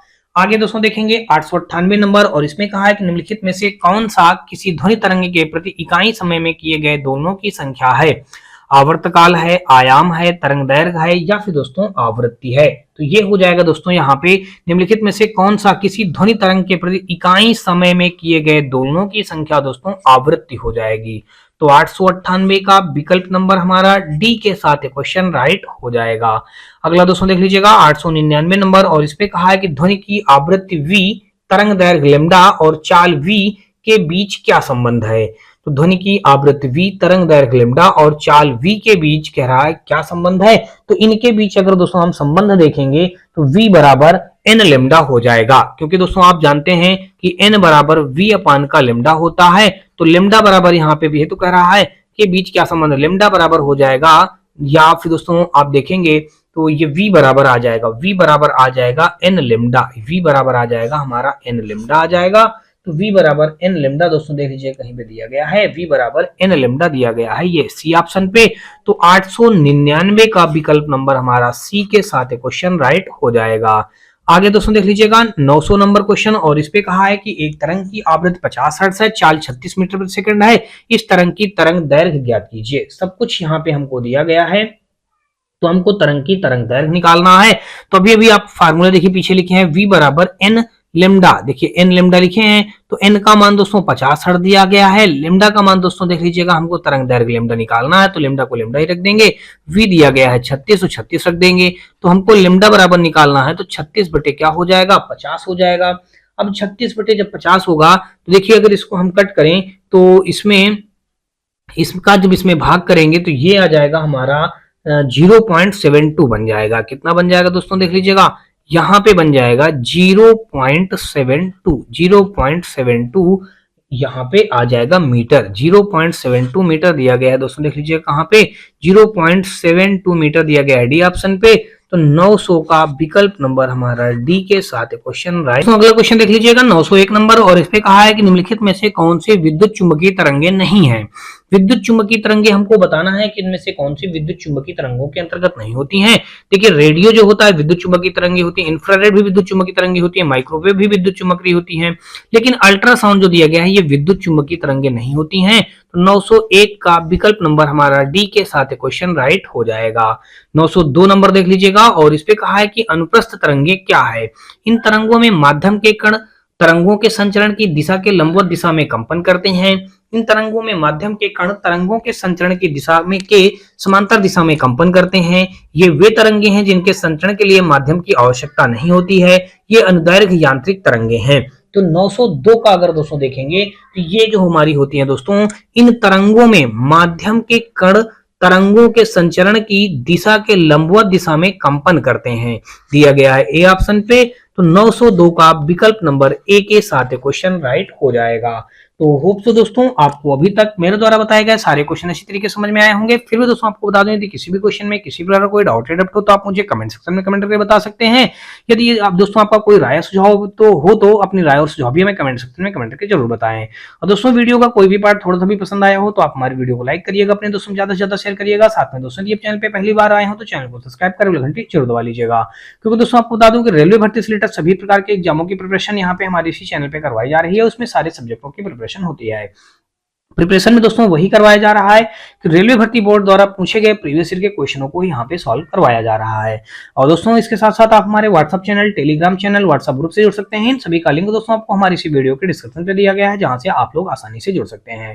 ग्रुप में जुड़ने से दोस्तों आपको ढेरों प्रकार के बेनिफिट होंगे, जैसे कि दोस्तों आपको हर रोज का करंट अफेयर मिलता रहेगा, क्लास नोट्स का पीडीएफ मिलता रहेगा। इसके साथ साथ दोस्तों आपको किसी भी सब्जेक्ट का कोई भी बुक वगैरह चाहिए तो उन सभी प्रकार की बुकों का भी आपको दोस्तों free of cost PDF provide कर दिया जाएगा। साथ में दोस्तों आपको बता दूं, यदि आपका कोई डाउट या डप्ट होता है तो आप अपने हमारे ग्रुप में जुड़ करके अपने डाउट और डप्ट को भी शेयर कर सकते हैं, उसका सोल्यूशन भी प्राप्त कर सकते हैं। तो ये सारे बेनिफिट है दोस्तों आपको हमारे ग्रुप में जुड़ने से। तो कहीं ना कहीं दोस्तों आप लोग ग्रुप में भी जरूर से जरूर जुड़ें।